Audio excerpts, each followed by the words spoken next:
Welcome to Pindar Poetry. We hope you learned something new. You've opened Imovie and loaded your project. Now select the clip in the timeline so you can act. Once the clip is highlighted, pause and check whether audio is embedded. If it is, detach audio from the clip menu or right-click Detach Audio so it appears as a separate purple track below.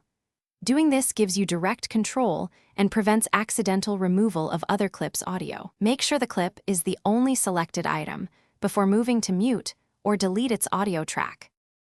Once the audio track is exposed, decide whether you want silence or full removal. You can mute by selecting the audio and dragging the volume slider to 0% in the inspector. This is reversible and safe for experimentation. Alternatively, select the detached audio region and press delete to remove original sound permanently from that clip.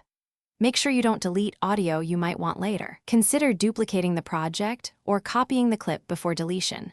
After remove, to finish, scrub through the timeline and play the clip to confirm the original sound is gone. Once satisfied, add replacement music or narration or export the video. Make sure export settings reflect the mute. If you still hear audio, check for linked clips that carried sound along and inspect the project master volume. Sometimes project or device output levels override clip mute. If problems persist, reopen Imovie, reload the project, and verify the detached audio track was actually deleted rather than just hidden. Thanks for watching. Consider subscribing if we helped you.